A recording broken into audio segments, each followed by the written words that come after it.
And welcome back, friends. This is Braxton Games Room review playthrough of the 3 Days of Gettysburg. Right now we're going to be filming the review of the 10 a.m. turn on July 2nd. As if you've been following along, you probably know that the Union, it's dire straits for the Union at the moment. We'll see what's happened this turn. So let's start down here in the southern flank when we've got Hood's division has pushed back elements of Caldwell's division from the 2nd Corps. Caldwell decided to pull out as Hood was just smashing through his unit here. And actually, he may be combat ineffective, his whole division right now, to take a look. But they are retreating, trying to get back to create some sort of line up here.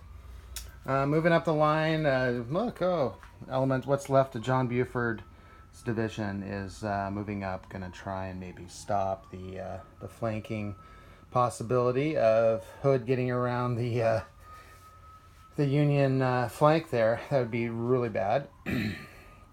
I did mention last time that I was thinking of pulling John Buford's division, and that would keep 2 cavalry divisions coming in later for the Union. But I decided that since I don't think the game is going to last that much longer, I might as well keep Buford on the map. So I chose to keep Buford here. Over here in front of Devil's Den, we've got McLaw's batteries moved up here. McLaw's division from Longstreet's corps moved up. And they started pounding what was left of Humphrey's division here. Dan Sickles is like, I am screwed. Then the bulk of McLaw's division slammed into the front of what was left here of Birney's corps. And lo and behold, Hayes division, from the 2nd Corps showed up to try and plug the big hole that was blasted here in the center as the rebels make their push through Devil's Den. Looks like they're shooting up here to the north of Little Round Top. Moving along, well, the little salient that the Union has tried to create to withstand the Confederate assault is slowly shrinking. I mean, the divisions here are just becoming annihilated. It's pretty bad. You got Geary's division here from the 12th Corps. Not much left here. We did have an element of the 2nd Corps here. This was from... Hayes division moving up here to try and stop elements of Anderson's division moving up. Knocked out a couple units, but as you can see there, you got couple regiments here caught behind the lines, and they'll probably end up getting destroyed. The Confederates actually started losing a few more units this turn, but still, it's not enough. It's not good. You can see here we got Anderson moved up his artillery reserve. They're getting ready to get up here on Cemetery Ridge and possibly just blast the hell out of what's left of the Union Army here. Anderson continued to push slowly but surely, trying not to waste all his troops. And if you go up to the top here above Cemetery Hill, it's just not good. We got Heath's division pushing this way. You've got Rhodes' division pushing this way. Early's division pushing this way. And Johnson's division pushing this way.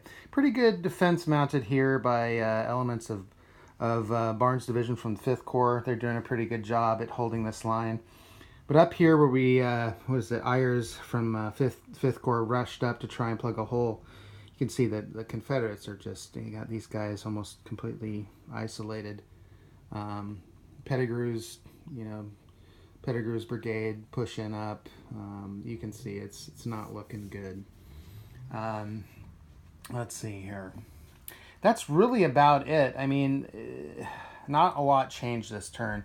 You do have elements of the Union Artillery Reserve moving up, maybe trying to create a perimeter so that McLaw's division doesn't punch through. But I just don't think that there's going to be a lot of choices here soon. It's still interesting to see it play out. I'm still enjoying myself.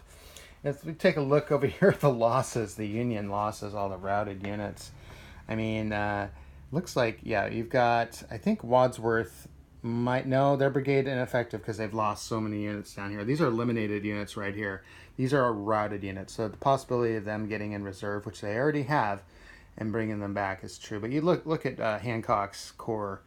I think their brigade and division ineffective now. These two divisions are likely brigade ineffective. That's 1, 2, 3, 4, 5, 6, 7, 8, 9, 10, 11. So we're close to the auto victory for the Confederates.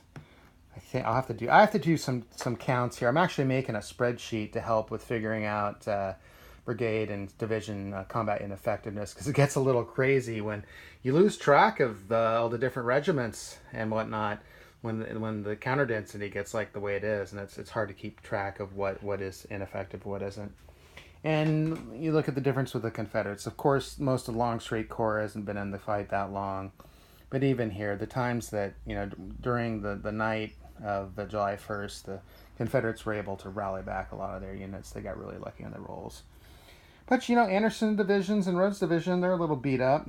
Some destroyed units there. So it's, but at the same time, I'll reiterate. Oh, first of all, let's take a look at the fatigue. Pender's been pushing. Early is pretty fatigued.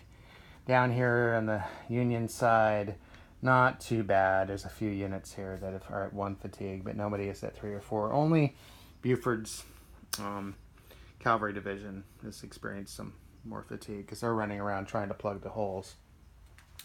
Like I said, there's not a lot more that can happen. I've been trying to create some maybe sort of a counterattack by the Union. A couple brigades have gone on attack trying to knock back some of the beat up Confederate units, but there's just not enough units to launch a major attack. I might try to push here with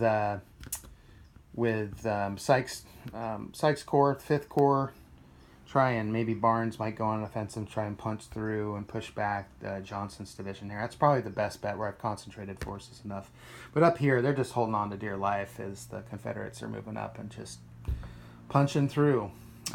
Maybe they'll get lucky up here too. But right now, one or two more turns max. We'll see if we can get to noon. Unfortunately, I'm not going to be able to see Pickett.